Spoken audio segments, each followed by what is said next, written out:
Bom dia, pessoal. Último dia aqui nesse apartamento, que foi a nossa casinha por um mês. A gente tá dando uma geral, né? Chamamos uma pessoa pra dar uma faxina. É, eu tô cuidando das arrumações, tentando enfiar tudo de volta dentro da mala. E vocês sabem como é, né? Primeira vez que abre, nunca mais fecha igual. E.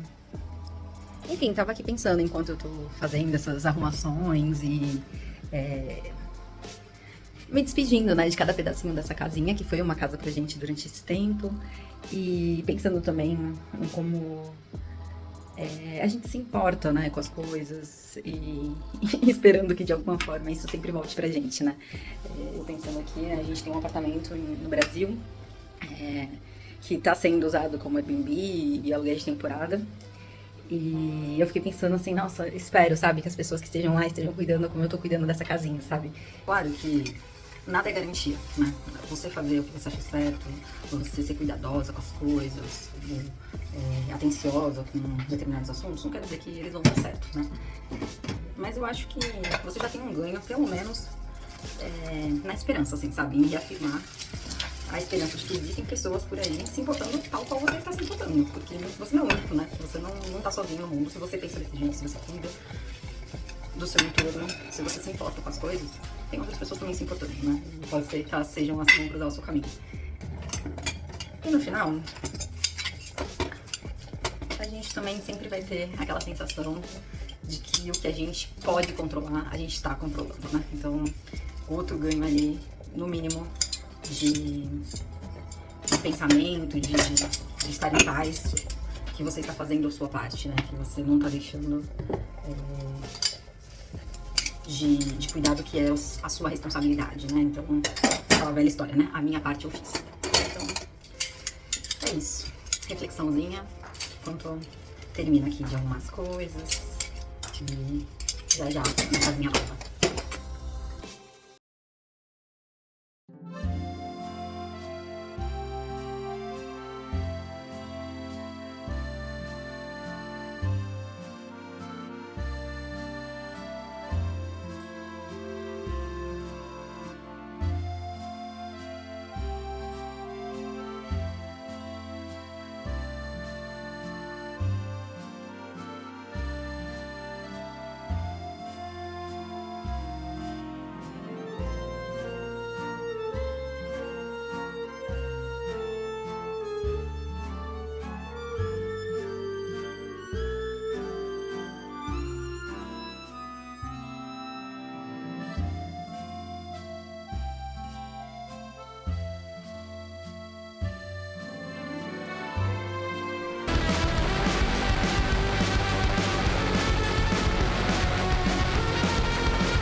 Vamos falar um pouquinho de como foi a parte burocrática de alugar um apartamento aqui em Paris.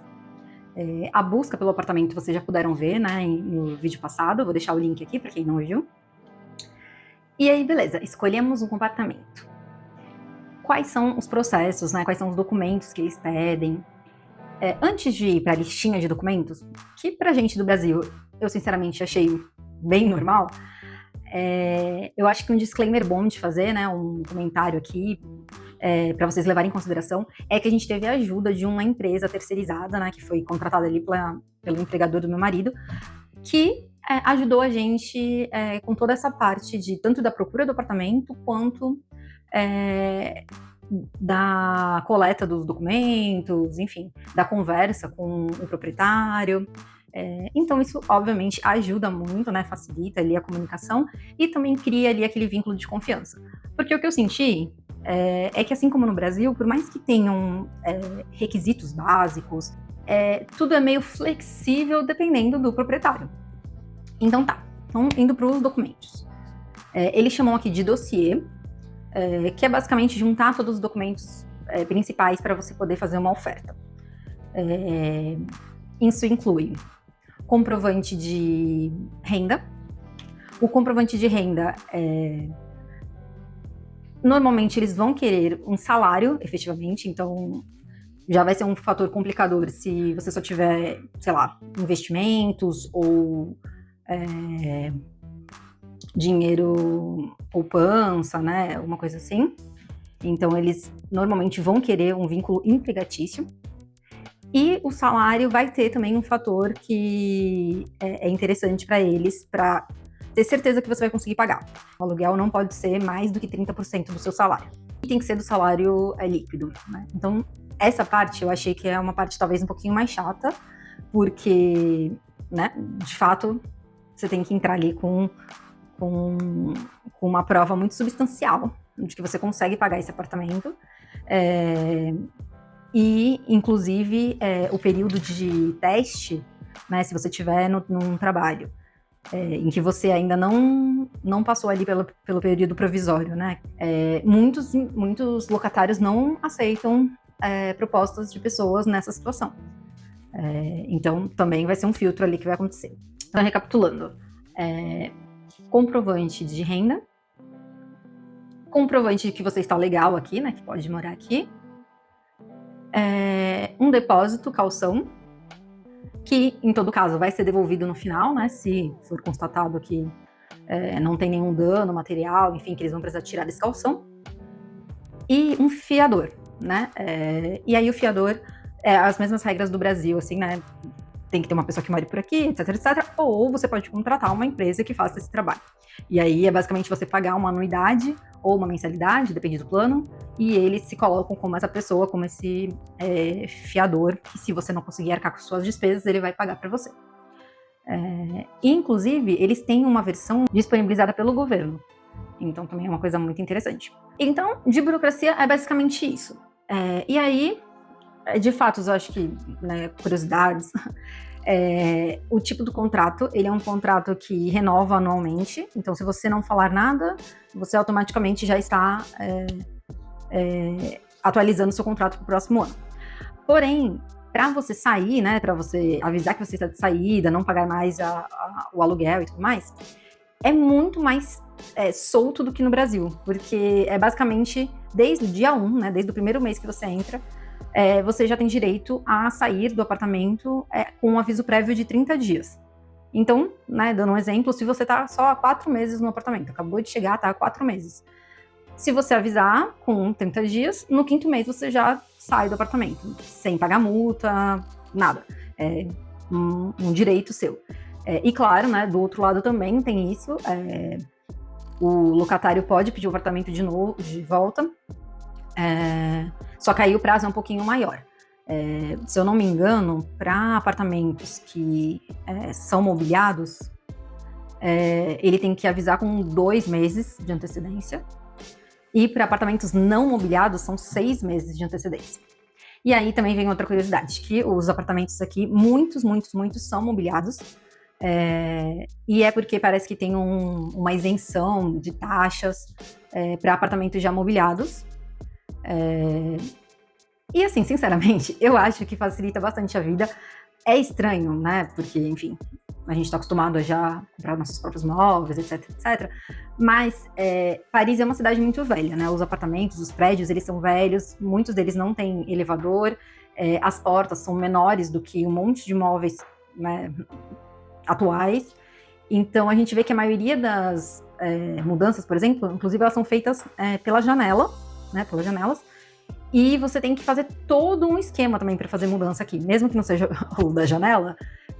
Você tem que agendar com a prefeitura horário para fazer mudança, porque as ruas também são muito pequenininhas, então não dá para você simplesmente, né, que nem a gente liga, agenda com o caminhoneiro e vai fazer a nossa mudança.